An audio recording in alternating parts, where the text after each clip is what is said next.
uno de los principios pedagógicos de Freire es que todos los agentes pueden aprender i pueden ensenyar. L'educació bancària és el que podem entendre més com l'educació tradicional, en la que el mestre o el professor està dotat del coneixement i el que fa és com traspassar-lo al cap de l'alumne, sinó que partim de la premissa que tots sabem, el que passa és que tenim diferents nivells de coneixement i per veure en quins diferents nivells de coneixement tenim, el diàleg és una premissa bàsica. Per tant, en aquest context ja també estàs partint d'una situació més d'això, no? D'igualtat. I perquè d'alguna manera s'entén que les problemàtiques, com que són complexes, ningú té la solució. I per tant, com que fins i tot jo com a professor que puc tenir uns coneixements, una experiència que els alumnes no tenen, però que ells tenen altres tipus de coneixements i experiències, és a partir d'aquesta posada en comú del diàleg que conjuntament podem arribar a un aprenentatge comú. Pequeño del grupo y sabe cantar. No nos gusta la escuela. I per fer complexa aquesta realitat, Freire sempre utilitzava les preguntes. La pregunta és una eina clau per poder desvetllar aquesta complexitat. Perfecto, ¿qué pasa acá? ¿Qué pasa acá? Están regañando. ¿Están regañando a quién? A un alumno.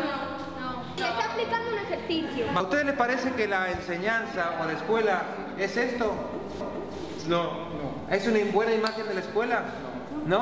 ¿Por qué?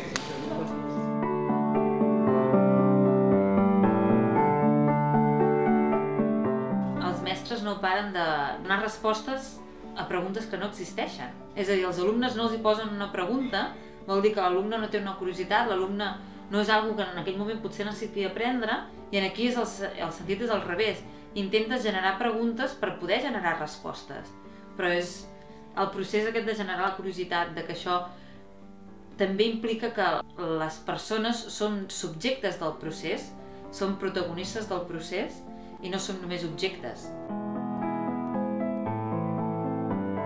És a dir, ell entenia que els processos de transformació social passen per processos de conscientització, que vol dir passar d'un estadi en el qual tu veus que la realitat pots pensar que sempre ha estat així com és ara, i a més que sempre serà així, és a dir, que no canviarà.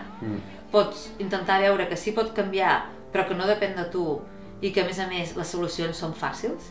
És com, hi ha un problema d'abandonament escolar prematur. Bueno, obliguem els alumnes a que sigui obligatori a l'escola fins al final, una solució simple a un problema molt complex.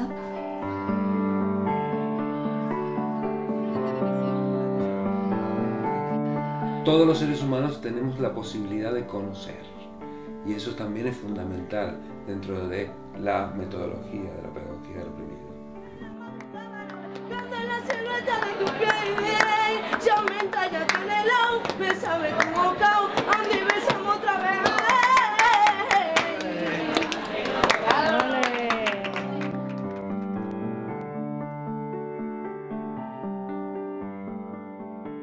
L'abandonament escolar prematur és quan els alumnes deixen d'assistir a l'institut perquè normalment les famílies no consideren una prioritat el fet d'assistir.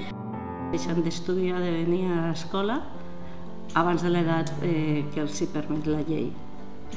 Moltes vegades prefereixen, per exemple, les noies, que es quedin a casa fent les feines de casa, ajudant amb la neteja, cuidant a germans petits o fins i tot als avis. La falta de referentes, tanto en la familia como en los ambientes más próximos. Que aquest tipus d'alumnes, sobretot els d'ètnia gitana, majoritàriament, es casen molt aviat. Doncs la causa d'abandonament escolar en la nostra escola bàsicament és una qüestió cultural en què els alumnes decideixen abandonar perquè no tenen cap mena d'interès. Antes porque a me daba pereza levantarme temprano por la mañana, a me acostaba tarde y me levantaba, me daba pereza. Y ahora, a día de hoy, no vengo porque tengo que ayudar a mi madre, a mi abuelo, al mercado. Porque es obligatorio. Porque me obligan a venir, bueno, me obligan, hasta que no tenga los 16 años no puedo quitarme. El otro año, pues faltaba un montón, que casi me manda la carta esa que manda. luego, ya este año, ya vengo todos los días. Vengo a la escuela porque quiero y mis padres también me obligan, ¿sabes? Yo vengo por mí, porque a veces o me quedo dormida o mi madre tiene que ir a algún sitio y yo me tengo que quedar en casa o porque no tengo ganas. Soy sincera. La escuela para mí ese es un lugar donde aprendes, donde al final de todo pues ya tienes la ESO, un título con el cual puedes, o sea, no ser alguien en la vida porque ya alguien eres, sino tener una profesión. Les taxes d'abandonament escolar prematur dels nois que pertanyen a la comunitat gitana doblen pràcticament les taxes dels alumnes que no pertanyen a cap minoria.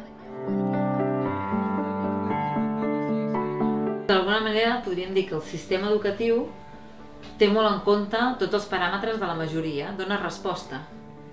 Dona resposta a aquesta majoria, però les minories com a tal queden fora. Aquest sentiment de pertinença, el fet de no sentir-me reconegut i quedar exclòs d'una escola que respon a la majoria, també acaba creant unes barreres de la participació i de l'assistència a l'escola. A mí besame otra vez, quiere la primavera, ay que mi alma anhela. A mí besame otra vez.